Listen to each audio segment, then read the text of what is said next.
Welcome to Murphy, Sam, and Jodi After the Show. It's the After the Show podcast where we hang out a little bit longer with you. What to do if you know you want to declutter, but it seems like too big a task. You know, it's here's easy to the procrastinate. plan. It's easy to put it off right when it feels too large. Shove it in a drawer, stick it in a box, and then you just end up with so much stuff. The reason we bring it up, we talked about it today about, you know, if your spaces are cluttered, your mind can feel cluttered and you want to clean out.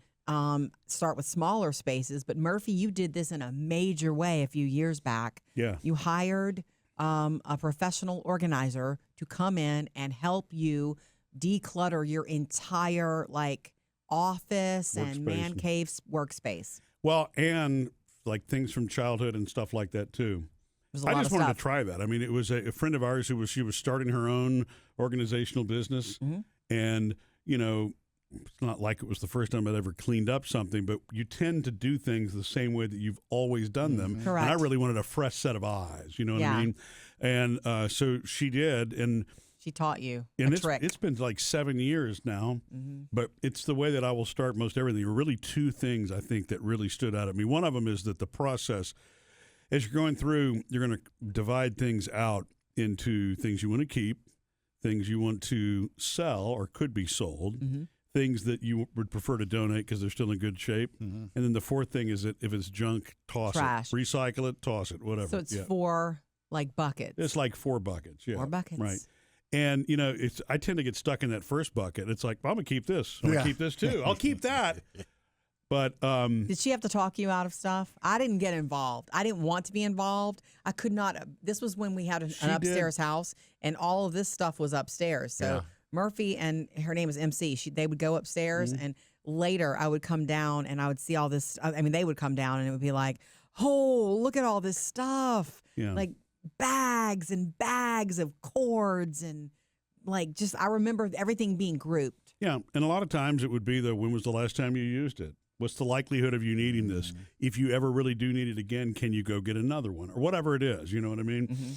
And that really helped me to do the purging and the cleaning, but it took a little while because Several visits. Right, because we only focused on one area at a time. Also, that if you try to tackle the whole thing, you're going to feel overwhelmed, and that means if you look at your bedroom and you go, oh my God, you start with the closet, or you start with the dresser, or you start with a drawer. Right, exactly. Little bites. Yeah, yeah, and pitch it.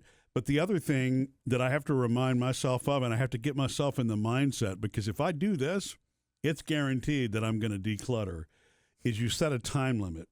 30 minutes is what you get in this particular section, and that's it. Did you guys do that? So you're not going to that? spend the whole day. We did, yeah. I didn't know. And I remember that. It speeds your decision making up. You all of a sudden realize you don't have a chance to overthink it anymore. Oh, that is so good. You don't have a chance to overthink the some of the things that you might be emotionally attached to.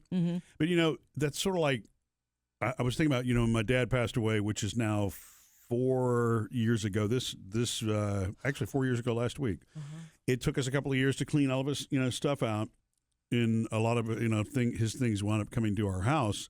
Some of those things were sentimental at first, but as time goes on, you start to lose some of the attachment to it, which is a good thing because you don't need to keep everything.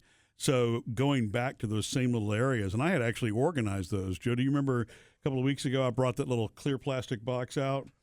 We were sitting in the living room, and I was going through my dad's stuff, and there was a compass in there, and I showed you that little bitty AM transistor radio that's 2 inches tall, and some little cool what's that for? Knickknacks. What is this box of junk? Yeah, and I thought I was going to go through and just find something to get rid of. I actually found nothing in that box because I'd already gone through it last time. Nothing to get rid of. You're keeping it all. But I did find my 1/3 of the the stuff that we sold. That my sister and brother and I did.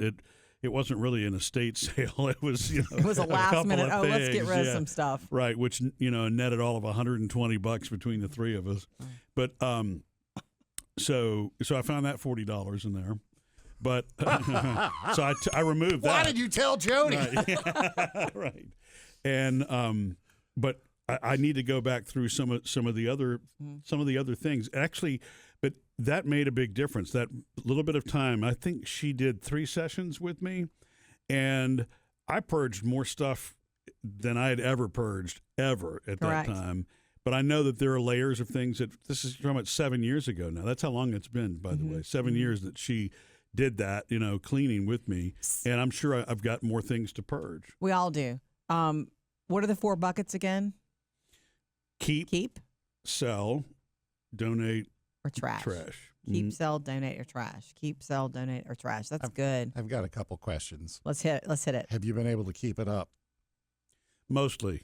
I know that doesn't sound like an answer, but I really have mostly, because the other thing that she did, which has been very helpful, is she loves those plastic storage containers in varying sizes that you can get like at Walmart that kind of clasp together. And so there were a number of things that we labeled and we categorized, the things that you know that you'll need at some point, but if you don't put them together in something that's similar, you're never going to find it when you need it. Yeah.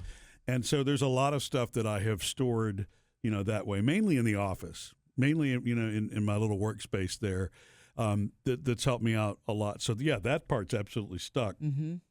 And I do think that I'm better at looking at something and saying, I'm not using this again. I'll tell you one example. Doing the exercise with her. I mean, one of them is camera equipment that I bought probably 16, 17 years ago now that I don't use it anymore. It was a fun camera. I don't want to say it's out of date. It still takes beautiful pictures. It's got decent lenses, but everything I do on my phone now, I don't need that anymore. You know what I'm saying? So I'll probably resell some of that. And what's really weird about some of the electronic stuff that I've kept over the years, I don't know if you've encountered this, Sam, or if you've kept anything long enough for this to happen, on some things like lenses for cameras or, maybe little radios or something, the little rubber coating on the outside begins to deteriorate and it turns into this sticky, nasty mess, which basically it doesn't render the lens useless, but it's who's going to do that? You know what I'm saying? And I'm surprised that kind of cheap rubber or whatever it was that was done, deteriorates, because I've got things of my grandfather's from the 1930s, almost 100 years old, that has some rubber elements that are not gooey. Right. It's weird. It must be something that they used. So I've had to become more, it's like, okay, well, then I will either sell or recycle or donate, these. I really don't like putting things in the trash unless they absolutely need to be in the trash. And, Jodi, earlier in the month when you were talking about thrifting and, to a Goodwill or something like that, when I found out that you can, you don't have to go to necessarily a dedicated electronics recycling center for something, that a Goodwill, and there are others that will take those. They can also resell them, by the way, to those recycling centers, and then that money is used for their charitable purposes or whatever. But I make sure that I group all the electronic stuff, no matter how out of date it is or whatever, and I just recycle it now. Yeah, I will say this. I will purge things that are out of date and can't be used anymore. In living with you, I will tell you this. Since you did this exercise with her those years ago, when we donate, I'm pretty quick about this. All goes in a box. This is all. I go through all the stuff all the time, and we're going to get rid of this. We're getting rid of this. And I had 3 boxes by the door the other day, and Murphy's like, they appreciate it if you group things. So I knew you were right. So I went back through them. You're not doing this right. I put all the clothing in one box and all the appliances type stuff in another box. And I think I had a box of books. And so, in other words, before he would take it, and he dropped it off for me, I had to reorganize it because I was like a crazy mad person just throwing stuff in boxes. Yeah. And look, they're going to take it regardless, but it does help them. Sure. When they get a flood of stuff coming in like that, having to sort through all that is a nightmare. They like to know, is it clothing? Put that over there. Is this an appliance? Put it over here. Yes. So can you imagine working at a place like that and constantly just you're going through stuff constantly and putting it in its place. You have to go home and do that too. Just to live, you have to go through stuff and put stuff in its place.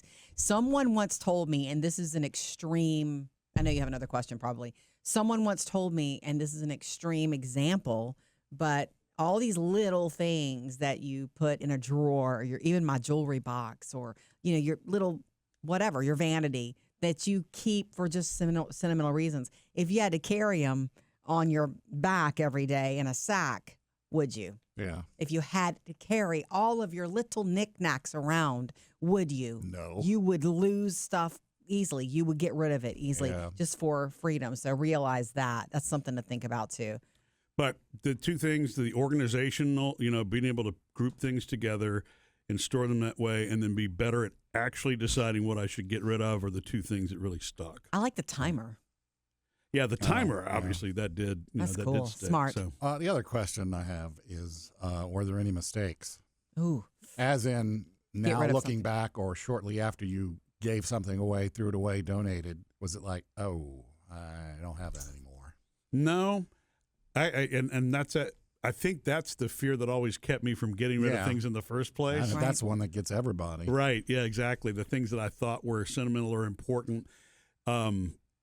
It's like two different areas for me. I will keep things. I still have some things from high school and college. Still have things that the girls made for me and Jodi, those kinds of things. And they're actually in one location and they're together. And yes, it's probably about 4 or 5 boxes worth of stuff. It's still a lot of stuff, but it's in one place in a closet. You can put your finger on it. Yeah, if I want to. And it is the sentimental, type things. But what an electronics freak I am. I've always been an early adopter of things. It took me a little while to get rid of because I always thought there was going to be some piece of computer something that I would need to reuse at some point. But you realize that technology accelerates and changes so rapidly that what you have that's 10 years old is useless, basically, And so I think once I grasped that, I got a lot better at purging the electronic junk. Got rid of your dot matrix printer. Yeah, right. You just place value on that stuff. That's all. The other things that were tough for me over the years, but I think I've finally gotten there, is I just like miscellaneous screws and nuts and things like that. If it's left over from a project, I used to pull all those together. It's like, okay, I'm not going to use these again either. If I need a screw, I'll go get one. And the things that I bought from the hardware store, I still have, but I've stopped adding to the knickknacks of used things that might be used in the future. That's one of my big problems. Is it? Yeah. Whenever I do something and it's like there's Saving. screws or pieces, and it's like, whoa, I may need these screws. That's your mentality. And I That's feel the like mentality. that. What is the commercial? The Allstate commercial? The Don't guy become your where- parents. Don't become your parents. Oh, that's progressive. Progressive. Yeah. Right. Every That is time what I was like, your let me parents go do, put this, and then it's like progressive. Yeah. Your dad, Do I your dad really would have need kept this? that. Right. Correct. Well, save those. Yeah, that's so true, and I know that I picked that up from my dad and my grandfather because that was a way different generation, time, and place where they didn't have a Home Depot that they were going to run to, or a Lowe's or whatever. Correct. To get what they need. The one thing that I do, and I don't really keep instruction manuals anymore either, because 9 times out of 10 they're online. Yeah. If I need to keep something for proof of ownership or whatever, I can scan it or I'll keep that. I don't keep owner's manuals anymore. I don't.